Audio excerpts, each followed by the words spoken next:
Bienvenidos y bienvenidas nuevamente a Su Madre Naturaleza, el espacio ambiental de la televisión pública. Y ya llevamos casi 38 programas, estamos muy contentos de que nos ven en muchos rincones del país, así que no solamente es la bienvenida para los bogotanos y las bogotanas, sino para toda la cantidad de televidentes que tenemos en rincones apartados, por ejemplo en la Orinoquia. Hoy estamos con Arturo Infante Villarreal, ex rector de la Universidad de los Andes y experto en los temas de agroindustria y energía. Gracias, Arturo, por acompañarnos nuevamente. Queremos recordarles que estamos también en YouTube y hay una emisión anterior con el senador Jorge Enrique Robledo y el doctor Arturo Infante precisamente sobre estos temas. Luego vamos a seguir desarrollándolo y profundizando, analizando qué está pasando en la Orinoquia. Arturo Infante, como le estaba comentando, estuvimos en la travesía Humboldt. El Instituto von Humboldt invitó a un grupo de comunicadores y de medios para que fuéramos a observar qué está pasando en un tramo de la Orinoquia, entre Villavicencio a Puerto López, Puerto Gaitán, hasta Orocué. Y queremos entregarles hoy a toda la audiencia de Canal Capital nuestras observaciones y nuestras incertidumbres. Y usted en emisión anterior nos trajo a flote unas inquietudes. ¿Es viable la locomotora agroindustrial en la Orinoquia? Margarita, ante todo, muchas gracias por invitarme de nuevo al programa sobre un tema que en este momento tiene una actualidad y es motivo, vale la pena tener preocupación al respecto. Sí, hay preocupaciones con los diferentes temas que se están desarrollando en la Orinoquia y particularmente en la altillanura, tanto en lo relacionado con el desarrollo petrolero como con los desarrollos de plantaciones extensivas, particularmente las de caña en la altillanura, la instalación de la planta de etanol muy grande que está en proceso en este momento, que produce una serie de preocupaciones y de dudas, y los desarrollos agroindustriales, particularmente relacionados con el caucho, y algunos que están empezando a hacerse con palma. Pero también vimos pino y también vimos eucaliptos. Uno se sorprende cómo así que en la altillanura, aquí en los eucaliptos en Bogotá 2600, pero allá, y otras especies que son exógenas del llano. Y aquí vamos a hacer otra pregunta para desarrollar a lo largo de este programa. ¿Cómo está impactando toda esta agroindustria, más la industria petrolera, más la infraestructura? Porque es que aquí tenemos 3 locomotoras juntas. La biodiversidad de la Orinoquia. Yo creo que para empezar a abordar ese tema uno tiene que darse cuenta, recordar que la Orinoquia es una zona bastante diversa, morfológicamente. Lo que son los diferentes paisajes que uno puede encontrar son muy distintos unos de los otros y tienen un impacto sobre diferentes aspectos ambientales muy particular cada uno de ellos. Ahí para un abrebocas es que precisamente las zonas donde los desarrollos agroindustriales podrían darse en mejor forma son los sitios donde están los humedales. Y son los sitios donde se concentra toda la producción y mantenimiento de agua. Perdón, usted está hablando de los humedales en época de lluvias, cuando uno ve la mitad de la llanura inundada, ¿se refiere a esos? Esos sitios se inundan más en el invierno, pero son sitios que mantienen agua, mantienen un nivel de humedad y por eso se llaman humedales. Y son un sistema, es el sistema, digamos, de control de la humedad y del agua natural que ha habido. Si uno utiliza esos sitios, todos o una buena parte, para hacer plantaciones, indudablemente afecta el conjunto total. Bueno, yo pienso que en este momento en que los medios de comunicación están realmente tan activos, afortunadamente, sobre qué está pasando en la Orinoquia, queremos agradecerle formalmente al Instituto von Humboldt y a su directora Brigitte Baptiste por habernos invitado y esperamos que nos sigan invitando. Además también queremos agradecer aquí a la Fundación Alma, donde estamos en el Parque Nacional de Bogotá, sitio delicioso donde respiramos un aire puro, exquisito, que los invito a que visiten esta zona, ¿cierto, Arturo, que está delicioso esta mañana matizada? Entonces vamos a escuchar a Brigitte Baptiste bióloga, directora del Instituto von Humboldt, para que tengamos el contexto de la travesía por el Meta. Estamos en Puerto Gaitán, frente al río Manacasías, dando inicio a la travesía por el río Meta, que el Instituto Humboldt está comenzando a desarrollar para mostrar las grandes transformaciones que están afectando una de las regiones más importantes del país y, al decir de muchos, la última frontera para la sostenibilidad. Si yo pudiera mirarte con tu cauce rebosante, como estabas aquel tiempo, si mis lágrimas llenaran el vacío que dejaron. Uno lo que ve es que la afluencia de recursos que llega por distintas fuentes a las poblaciones y pequeñas ciudades del llano está cambiando muchísimo el modelo de ocupación, está generando unas inversiones de infraestructura muy grandes, digamos la idea de la modernización y la urgencia de acomodar mano de obra que llega de muchas regiones del país, las poblaciones locales que estaban antes, digamos, a los propios de la región y a, por ejemplo, las comunidades indígenas que también están buscando mejorar sus condiciones de vida, pero que en ese proyecto de expansión no encuentran una respuesta específica de integración y de proyección de sus propias culturas. Entonces estamos viendo ciudades que crecen vertiginosamente y que ya, aunque estén rondando los 50.000 habitantes, tienen cinturones de miseria en medio de la riqueza.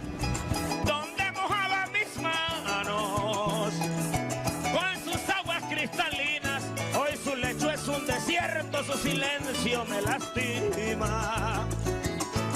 Añorando aquellos tiempos, llora de tristeza el viento, el turpial y el colibrí. Las corporaciones regionales son fundamentales y en su papel de autoridad ambiental deberían tener mucha más capacidad y autonomía.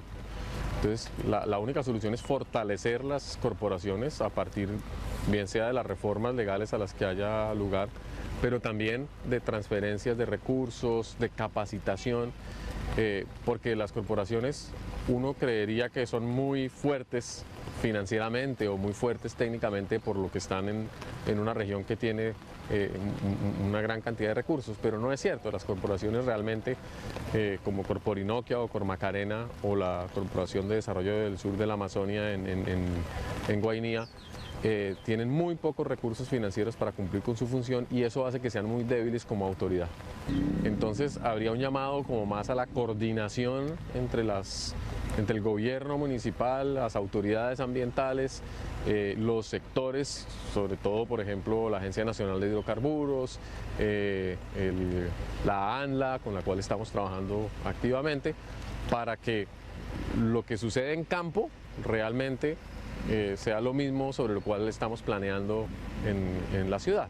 Y esa conexión de lo local a lo regional, a lo nacional, es a veces algo difícil y en lo que tenemos que pensar con mucho cuidado. Hoy en Su Madre Naturaleza tenemos muchas preguntas, muchas inquietudes que es importante que las sigamos analizando.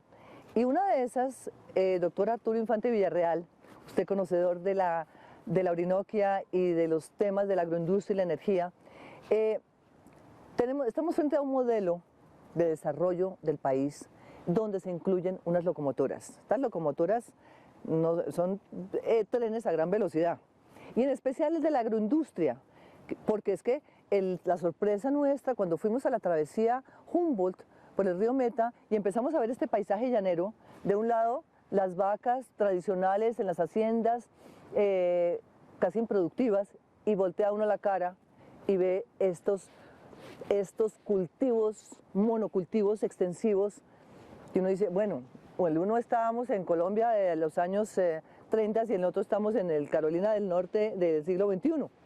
Y uno se dice, bueno, ¿dónde, en este modelo, cómo cabemos todos? ¿Cómo caben los pequeños productores, los medianos, los hacendados ganaderos y los grandes, los grandotes? Sí, la pregunta fundamental sobre toda esta temática, yo creo que hay que abordarla primero en asegurarnos hasta donde sea posible de la sostenibilidad de los cultivos mismos en los cuales se va a fundamentar el desarrollo de esos proyectos agroindustriales. Y ahí aparecen una cantidad de dudas y de preguntas respecto a la zona de la Orinoquia y de la Altillanura. Hay dudas al punto de que en el caso de La Palma, que conozco bastante, el gremio Fedepalma y su brazo investigador Cenipalma formalmente plantean que no existe un paquete tecnológico para la palma de aceite para la altillanura colombiana. ¿Eso qué quiere decir? Que no se sabe qué puede pasar allá, ni cuáles son las variedades, ni cómo se deben establecer las plantaciones. Es decir, en el fondo que no se recomienda entrar a sembrar palma en esa zona. Sí, pero perdón, tenemos también caucho y otras especies, y para eso tampoco existen paquetes tecnológicos. Para eso, el problema que hay, por ejemplo, con el caucho, tema que me ha entusiasmado a mí desde hace muchísimo tiempo. Usted fue embajador en Malasia. Sí, claro, y allá tuve oportunidad de conocer a todos los grandes promotores y cultivadores. Fui y tuve el privilegio de ser amigo muy cercano del profesor Schultes, tal vez uno de las figuras legendarias en el tema del caucho aquí en Colombia, y en la Malasia con Bici Sekhar, que los dos, Schultes y Sekhar, allá fueron gestores del desarrollo del caucho hace mucho tiempo, de las plantaciones modernas.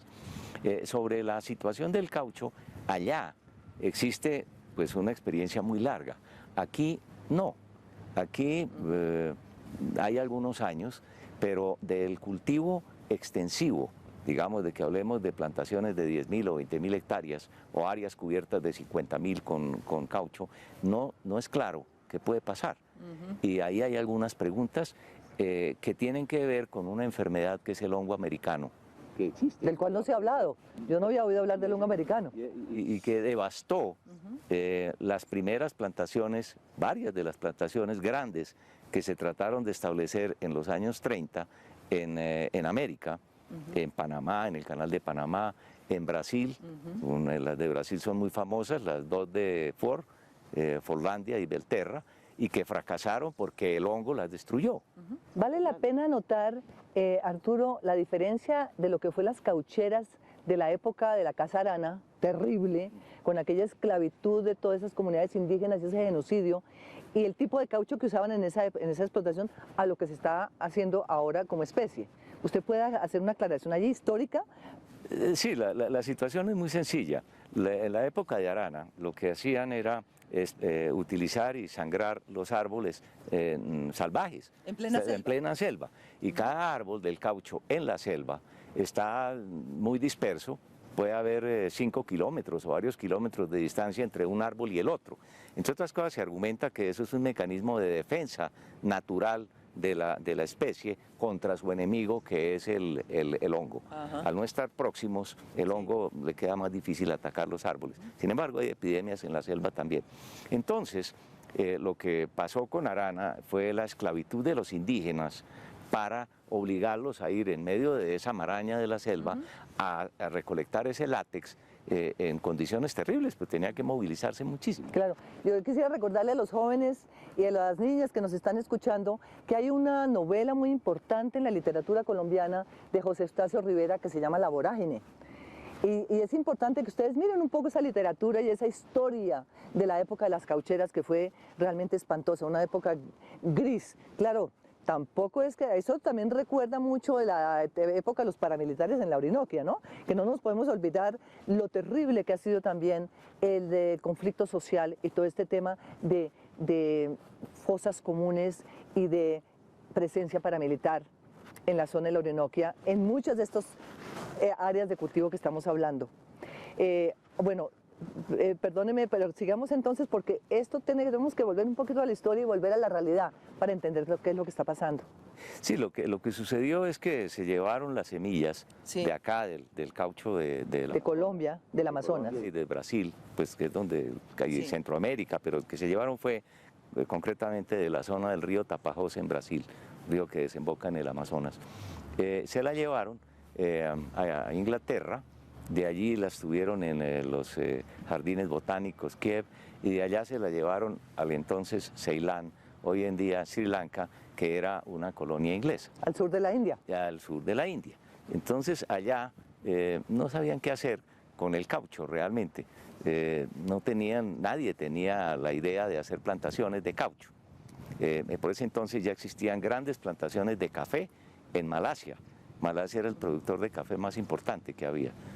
Que venía de Etiopía, ¿no? Venía de Etiopía. Sí. Y ese café, por cierto, sufrió el ataque de una epidemia que lo acabó completamente. En Malasia. En Malasia. Eso es un hecho. Es importante esto porque es que el tema del caucho, el tema de los otros productos agrícolas que tenemos en Colombia han dado la vuelta al mundo y han vuelto otra vez, ¿cierto? Como el caso del caucho. El caucho sí, esas semillas finalmente quedaron allá y algunas fueron a dar al Jardín Botánico de Singapur.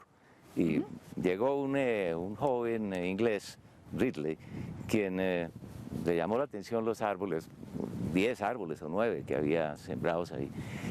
Averiguó que había otros y algunas semillas en el Ceilán de entonces, se fue, las trajo, y con eso desarrolló un vivero y con ese vivero se le ocurrió una idea genial, que era establecer una plantación de caucho.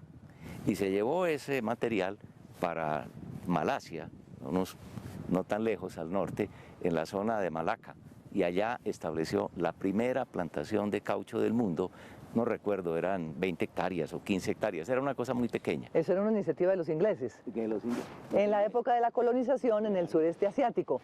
Es importante que veamos este tema de la agroindustria colombiana y de la Orinoquia en su contexto más amplio y global, porque allí tenemos ahora con la nueva apertura hacia el Pacífico, pues otra vez se vuelven a replantear cuáles son esos temas de intercambio con el sureste asiático.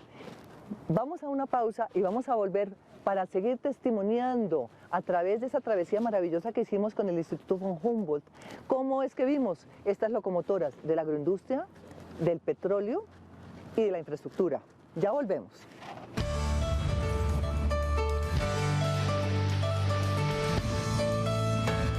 BRIC, la brújula que nos orienta para enfrentar el cambio climático.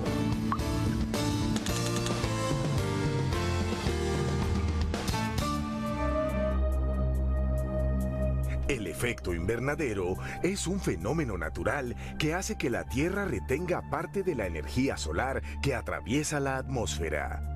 Sin embargo, las actividades humanas como el uso masivo de combustibles fósiles, como el petróleo, carbón y gas natural, además de distintos procesos industriales, generan un aumento en la emisión de gases de efecto invernadero, como el dióxido de carbono y el metano, causando mayor acumulación de estos en la atmósfera. Esto aumenta la retención de calor, es decir, aumento del efecto invernadero y los consecuentes impactos sobre la vida humana y silvestre en la Tierra. Las instituciones sociales, a través del Plan Regional Integral de Cambio Climático, BRIC, consideran vital definir y adelantar estrategias que permitan reducir estas emisiones.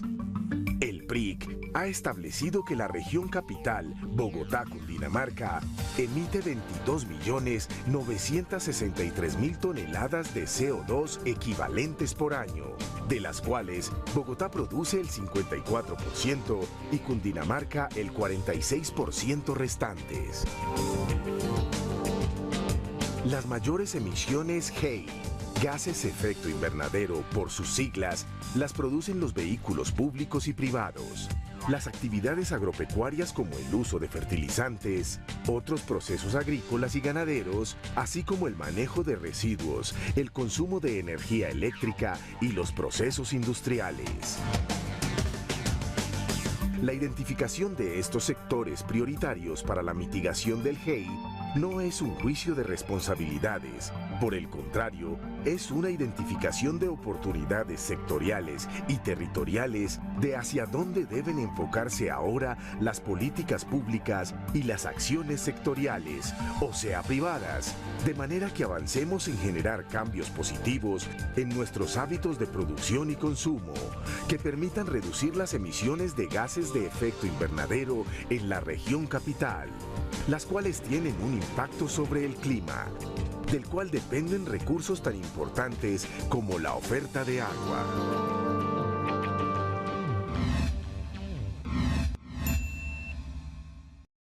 Bueno, Bueno, para ir redondeando temas, porque estos son muchos temas y muy complejos, Arturo Infante, estábamos hablando del tema del caucho. ¿Por qué no redondeamos a ver cuál es la perspectiva de eso y el riesgo que tiene?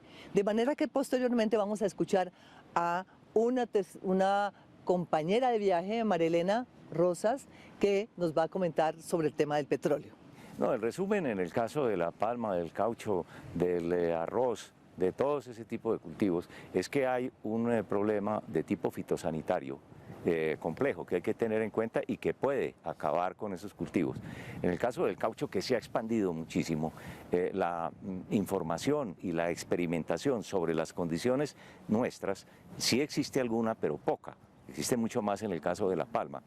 Y lo que se ha hecho para enfrentar la enfermedad del hongo americano, que devastó las plantaciones que se trataron de hacer acá hace en los 30s y 40s, es sembrar el caucho en lo que llaman la zona de escape, donde hay unos periodos de sequía prolongados tan fuertes que matan el hongo, y entonces el caucho puede sobrevivir. Ese tema es ineludible, porque uno puede hacer todo, aparte de todos los impactos sociales y ambientales y tal, si se mueren las plantaciones, pierde todo el mundo.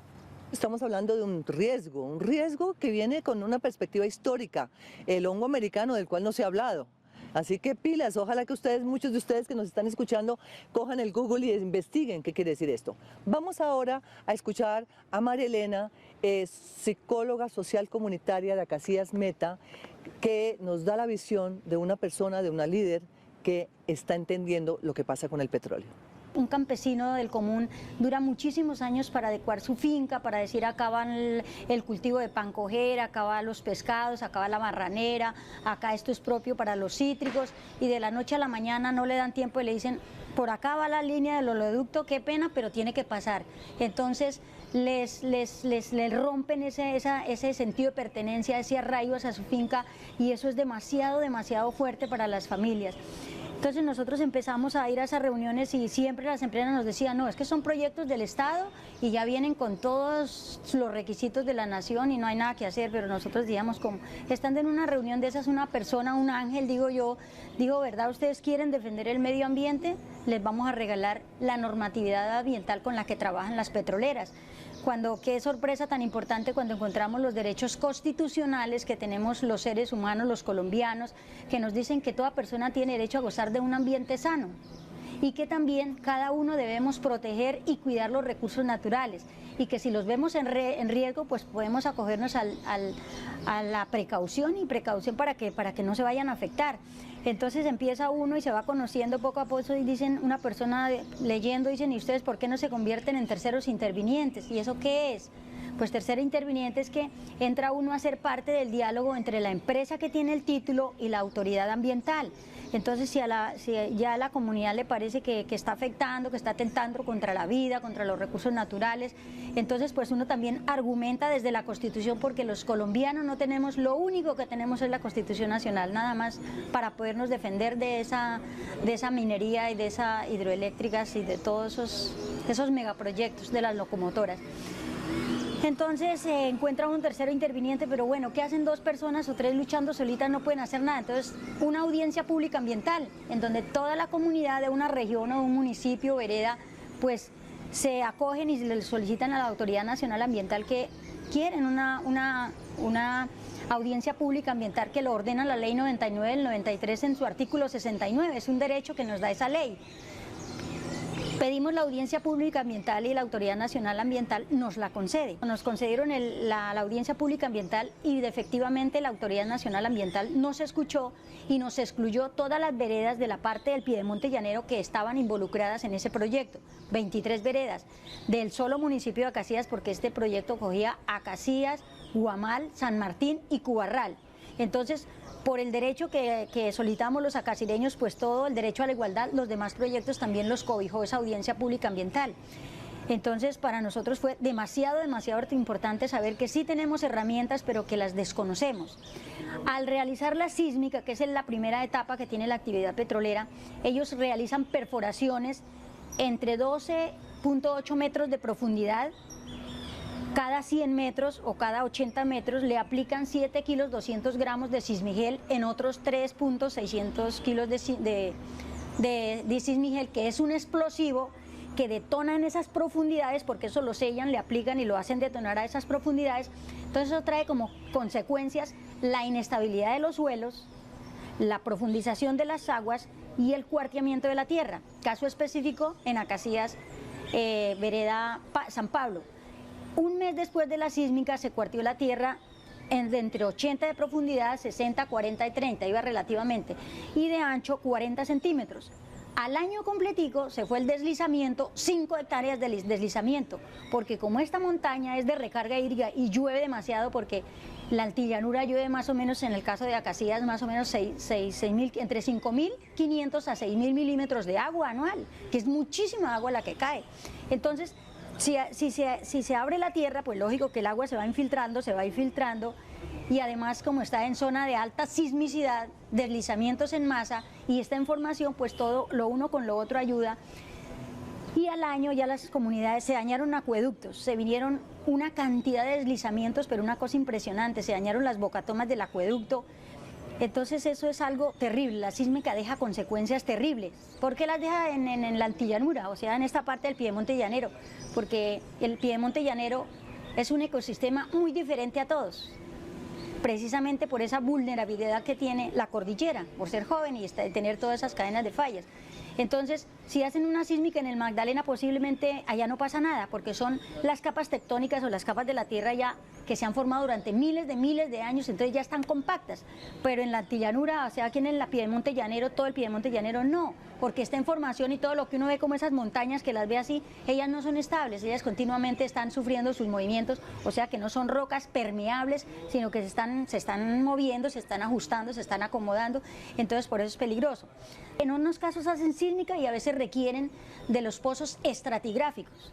¿Qué son los pozos estratigráficos? Son perforaciones que hacen entre 3.5 kilómetros de profundidad y 5 kilómetros de profundidad. En la parte plana más o menos se están perforando a 3.5 o 4 kilómetros de profundidad. Pero en la antillanura, en la parte más alta, en el piedemonte, ya son a 5 kilómetros de profundidad. Cuando ya ellos saben que sí hay petróleo en ese sitio, entonces ya entra la perforación exploratoria. ¿Qué es la perforación exploratoria? Pues retirar, empezar a perforar y ya colocar los pozos, porque en el caso de esta licencia son por cada locación, que esa locación requiere 5 hectáreas, para adecuar una locación donde va a entrar el taladro requiere un espacio de 5 hectáreas. ¿Para qué requieren tanto espacio? Para colocar los campamentos, para colocar las piscinas, para colocar la SODAD, que es las plantas donde tratan las aguas. Bueno, eso lleva una cantidad de infraestructura impresionante, que más o menos son 125 cargas de equipamiento para instalar una locación, incluyendo todo lo del taladro. Cuando entonces entran ya a perforar, porque ya saben, con lo anterior ya saben a dónde quedó el petróleo, entonces ya entran perforan y ya instalan los pozos de producción, o sea, ya queda listo para después entrar a sacar el petróleo. Y la otra etapa pues es la producción. Entonces, ¿qué pasa? En la etapa de perforación exploratoria, pues como van perforando, va una broca perforando, pues a esa broca le tienen que ayudar. ¿Cómo le ayudan para que no se recaliente? Le tienen que echar muchos químicos, entre ellos van de 1 a 15 cantidad de químicos son diluyentes, pegantes, bueno, muchos que eso se llaman lodos de perforación. Entonces le van aplicando para que la broca no se recaliente, vaya bajando, y por otros tubos van saliendo esos lodos de perforación y esos cortes de perforación. Esos cortes de perforación los depositan en un área más o menos de 30 por 30 y 3 metros de profundidad, que se llaman piscinas de cortes de lodo. Entonces allí depositan todos esos cortos de lodo, entonces ya quedó lista la perforación, le colocan el tubo para sacar el petróleo. Cuando llega ese tubo de petróleo allá, donde está el petróleo, no es un sitio abierto, sino es un sitio encapsulado en unas rocas permeables que tienen muchas fisuras, ¿sí? O sea, están interconectadas, pero no se encuentra uno que todo esto es petróleo y todo esto es gas y todo esto es agua, no. El agua está debajo, luego viene el petróleo y luego el gas. pero entonces encuentran muchas dificultades para extraer el petróleo acá del llano, porque es un petróleo, en el caso estoy hablando de Acacias, que conozco, es crudo pesado, entonces es como un pegante, es muy pegachento, entonces le tienen que aplicar un químico que es demasiado fuerte, que se llama napta, para poderlo diluir y poderlo sacar. Pero entonces cuando va el tubo de perforación ya lo dejan allá quietico, pero le hacen muchas fisuras a ese tubo por todos los lados, en la punta, allá a esas profundidades, cuando ya encontró la roca, y luego lleva explosivos y hacen unos disparos que van a unas velocidades impresionantes para poder liberar el petróleo que está, pues, que le obstaculiza esa roca, ¿cierto? Porque como no es libre, entonces como para abrirle caminos para que el petróleo salir con más facilidades. Entonces ya empieza la producción del petróleo, lo empiezan a sacar. Cuando ya colocan los pozos de producción, pues por cada barril de petróleo, más o menos, salen 8 barriles de agua que están a esas profundidades de 5 kilómetros, que más o menos salen a 92 grados centígrados, que tienen cuántos miles de años allá depositadas, y fuera de eso ya salen pues por tener contacto con todos los químicos y todo, la pólvora, lo que le echan, la arena, bueno, muchas cosas que utilizan. Entonces esas aguas ya salen contaminadas, que ellos las tratan. Ellos tienen unos planes de manejo ambiental y si lo hicieran como manda la norma, qué maravilla, pero en la realidad no se lleva a cabo esa actividad. Pues nosotros los seres humanos tenemos que aprender a sobrevivir. En el caso personal, amo mucho Acacias, que pues es parte de la antillanura, y un día cualquiera dijeron, con esa actividad petrolera, ya con esas contaminaciones que hay de caños, ríos, nacederos, humedales, profundización de las aguas, cuarteamientos de la tierra, pues dentro de 15 o 20 años no vamos a tener una gota de agua apta para el consumo humano, porque pues la tendremos ya toda contaminada, y la poquita que nos ha quedado pues se ha profundizado. Entonces, ¿quién va a tener agua quién va a tener tecnología o recursos para sacarla por allá a 20 kilómetros de profundidad, o no sé dónde se vaya el agua, porque nadie lo sabe? Entonces un día dije, bueno, pues entremos a internet y busquemos qué es sísmica. Bueno, toda la literatura es sísmica. ¿Qué aspectos o qué fenómenos de impactos ambientales genera la sísmica? Pues sí, señor, muchísimos estudios hay que corroboraban lo que nosotros demostrábamos a las petroleras sin ningún conocimiento científico. Después, ¿qué es cañoneo? ¿Eso qué es? Pues ahí también en el internet busca uno y hay muchísimo. Pero de todas formas, bueno, pueda que aparezcan esos estudios, pero esos estudios no son de nosotros, vienen de otros lugares. ¿Cómo hacía uno para corroborar que realmente esos estudios sí se ajustaban a la realidad social de nuestro territorio? Porque no podíamos ir a decirme cosas porque Ecopetrol de pronto nos podía demandar, o las empresas petroleras. Entonces empezábamos a indagar con las comunidades que realizaban la actividad. Le decíamos, bueno, ¿y ustedes qué hacen en la sísmica? ¿Cómo lo hacen? ¿Qué pasa? ¿Dónde? Y entonces la misma gente pues nos comentaban, y lo mismo lo del cañoneo, lo mismo lo de la perforación, lo mismo lo de los químicos que utilizan, porque donde hacen una locación hay expresamente una bodega de almacenamiento de químicos, porque los deben tener ahí, porque eso es muy riesgoso. A veces cuando van perforando se ocurre algo que es la patada de pozo, que es una explosión que se da, y eso, como en la tierra hay gas, cualquier cantidad de gas, entonces eso sale y puede acabar con todo lo que encuentre en la superficie. Entonces ellos tienen que tener en el momento los lodos de perforación, tenerlos listos para mandarlos, pero así por cantidad, para que selle, o si no, y entonces cuando ocurren esos fenómenos o esa situación, ¿a dónde van todos esos lodos? Uno se pregunta, porque ya hubo un daño en el pozo, en la perforación.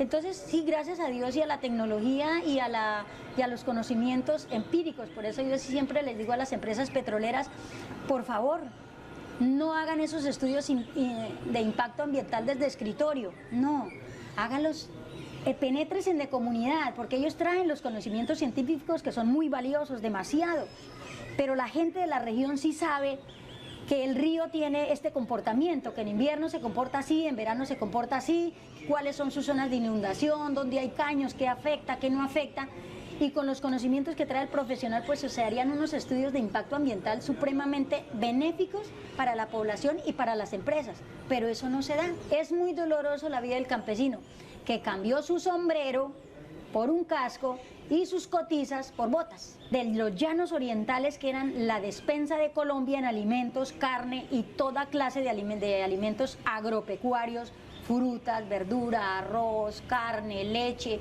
patilla, fruta de toda índole, pues ya no tenemos que llevar a la despensa de Bogotá, sino que nos tienen es que traer los alimentos de la despensa de Bogotá para repartirlos en todos estos pueblos que se convirtieron en petroleros, en mineros y en los cultivos extensivos de caucho, soya, maíz, a eucaliptos y acacias, que nada que ver esos cultivos porque no son árboles de la región, son algo que le traen, entonces ellos como que ya rompen esos ecosistemas porque son ajenos a la naturaleza, ya ellos no compaginan. Debajo de un cultivo de palma sí se da el pasto, pero también la palma trae como consecuencia que restablecer una área donde ha habido un cultivo de palma demora después más o menos 30 años en volver a ser un cultivo apto para sembrar yuca, papas, soya, sorgo, etcétera, porque ellos traen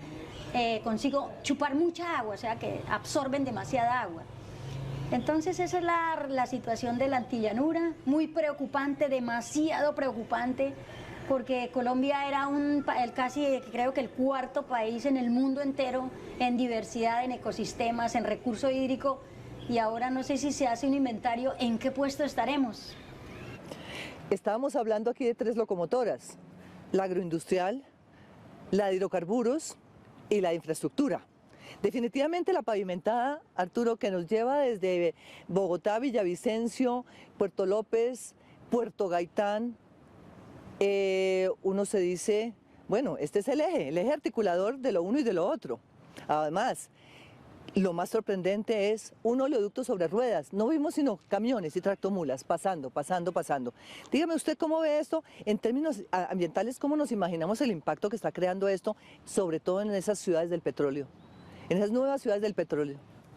Ese es un problema bien complicado, el de transporte de la carga líquida, porque la infraestructura no existe. En realidad la manera más costosa, complicada, contaminante en todos los sentidos es el transporte carretero. Que llevar los tractocamiones, los tractotanques, transportando eso no.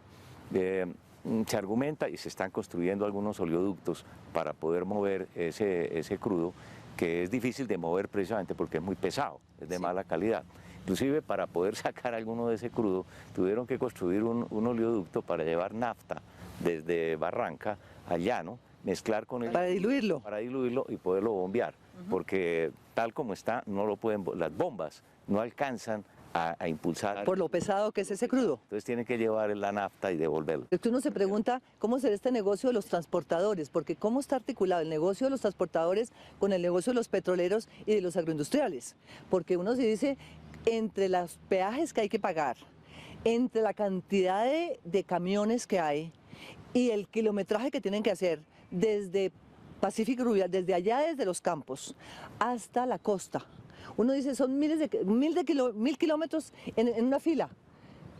Y además pasándole por las narices a Puerto Gaitán, porque uno está en el hotel y no hace sino escuchar esas tractomulas pasando. ¿Cómo cree usted que el gobierno puede, o se puede obviar o mejorar esa situación? Ese es, digamos, uno de los lunares que tiene Colombia en general, no solo para el petróleo, sino para todo, para los desarrollos agroindustriales en los llanos, en la altillanura, en toda la Orinoquia. Uno de los aspectos negativos que dificulta, que no hace viable, es precisamente la carencia de una infraestructura moderna. Trenes, ¿por qué no existen los trenes? Iba a ese punto. El ferrocarril, que es un tema que hemos estado mirando bastante y que desafortunadamente se mira con no mucho realismo, porque dicen, sí, hacer la entrada del tren al llano, magnífico, eso me parece muy bien, pero eso no quiere decir construir un ferrocarril hasta Puerto Carreño. De por Dios, eso si no se ha construido en la parte donde está la población colombiana, del Magdalena y todo eso, ir uno por allá, unas zonas completamente nuevas, de muy mala calidad en cuanto a la morfología del suelo y tal, no tiene mucho sentido. Bueno, pero ese es un punto. Debido a todo este boom petrolero y a toda la propaganda que le han hecho, el mundo petrolero es un mundo de mucha propaganda. Nadie sabe cuánto petróleo hay realmente descubierto. porque quienes lo conocen y saben que son los dueños, no les interesa divulgarlo.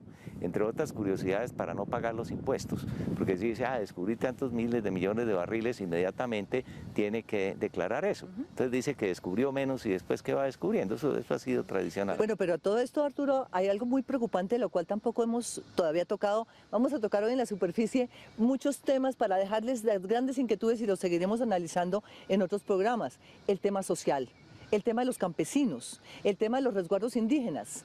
Porque una cosa que nos sorprendió mucho en Puerto Gaitán es ver los tugurios, el resguardo indígena que se desplaza, el desplazamiento de población, enfilando los alrededores de Puerto Gaitán esperando que les den un puesto en la petrolera y que estamos viendo una degradación de la vida indígena.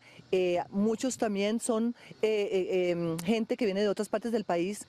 ¿Cómo cree usted que el Estado y las petroleras pueden asumir realmente esto con una responsabilidad social corporativa? Porque es un problema social enorme.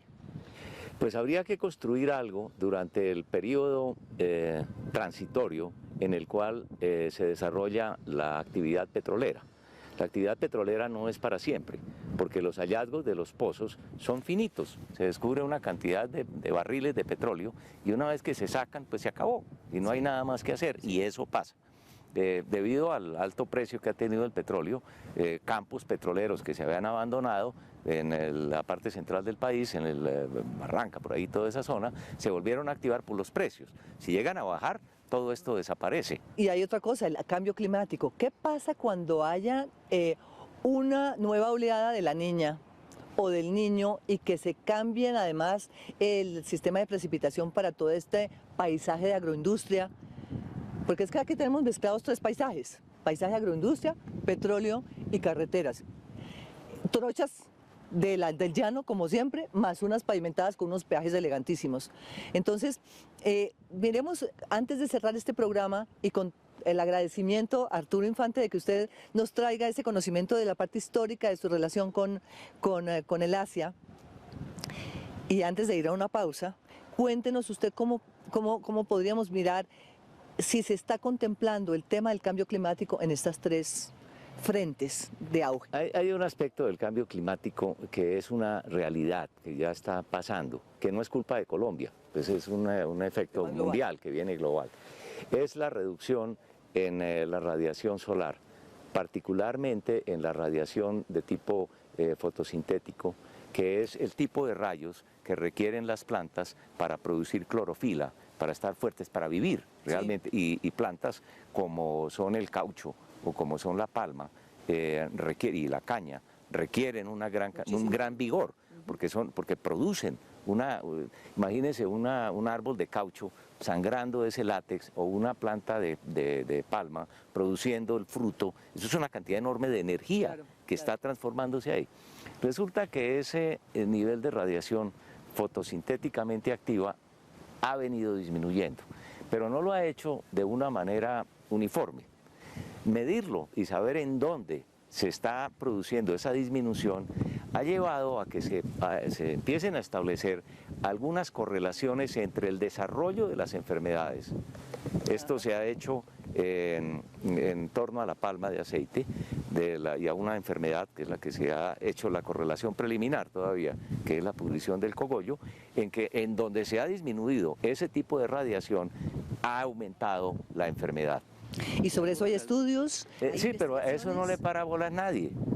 Pero nadie, tengo que calificarlo. Los que sí le paran bolas son los grandes inversionistas que contratan ese tipo de información, la tienen en cuenta y se la guardan. Y además vemos que esto tiene unos impactos sociales que tampoco se han medido todavía. Mire, antes de terminar, el tema de la prostitución, el tema de la corrupción, temas que no hemos tocado en este programa, pero que seguiremos analizando, porque todo eso está latente y está en el aire, y no es solamente la gran riqueza de las grandes industrias, sino todo lo que se está produciendo. Vamos a una pausa y ya volvemos con su madre naturaleza.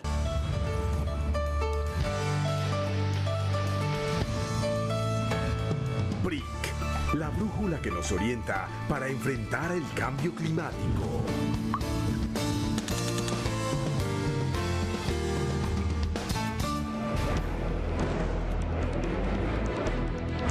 Los impactos del cambio climático inciden directamente sobre el bienestar humano y tienen consecuencias sobre la calidad de vida de quienes habitan en la región capital.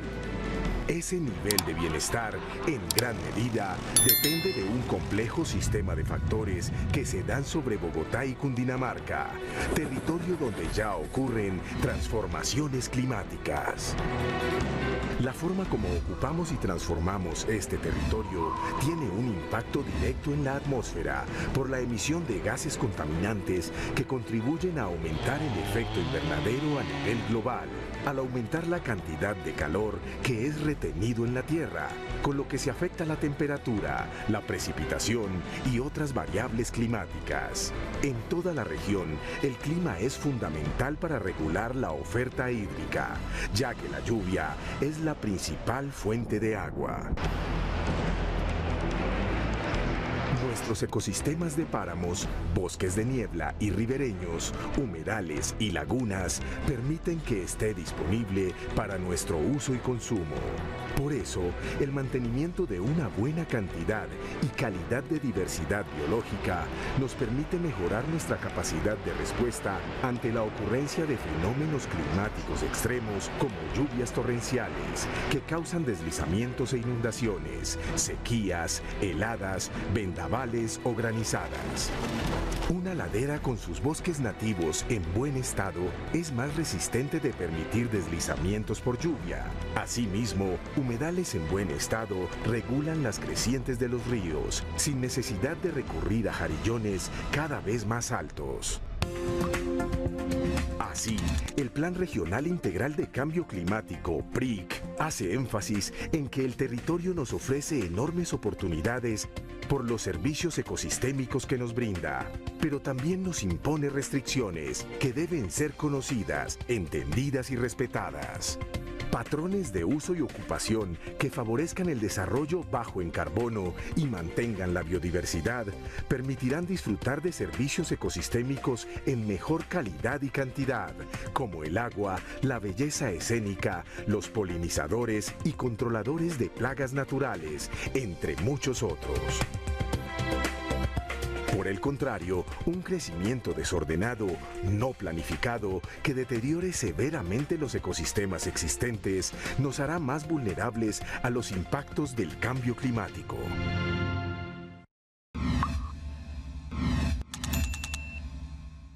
Bueno, con todos estos elementos que hemos hablado, ¿cuál es ese modelo de desarrollo que podemos realmente ajustar, Arturo Infante, para que los impactos no sean tan graves?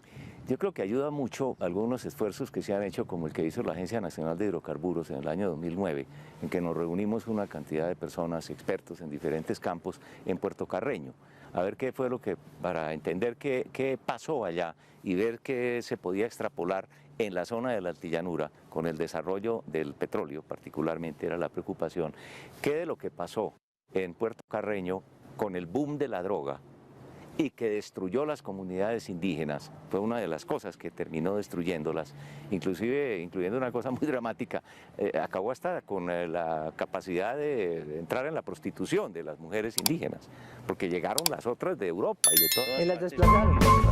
Y quedaron en el nivel de miseria más espantoso del mundo. Eso pasará, estará pasando, hay indicios de que está empezando a ocurrir. Ya. El problema del petróleo es que es transitorio. Desbarata el entramaje social que estaba construido para condiciones estables, no digo que debían permanecer, sino que habría que modificarlas, pero que bruscamente se cambian por un modelo transitorio relacionado con la cantidad de petróleo que hay y que va a desaparecer. Y no queda nada a menos que se construya algo nuevo. Esa construcción de ese algo nuevo, en el cual entra la agricultura, entra la ganadería, entra alguna industria, no es muy claro. Lo que se está haciendo no es muy claro que una vez que termine ese boom vaya a quedar algo permanente que mejore, que transforme el entramaje social que hay. Por ahorita eso está desarticulándose muchísimo y ocasionando problemas de pobreza, de más desbalance entre riqueza y, entre los que tienen la riqueza y los que no. Fuimos testigos de esto que está diciendo el doctor Arturo Infante en la travesía Humboldt que hicimos por el río Meta. Y es verdad que regresamos con una gran preocupación. Este tema lo seguiremos tratando en Su Madre Naturaleza. Espérenos y muchos agradecimientos a todas estas personas que nos están viendo en Orocué, en Puerto Gaitán, en Puerto López, en Villavicencio, en la costa Caribe, en el Chocó, porque el Canal Capital, Televisión Más Humana, llega a todo el país. Hasta pronto.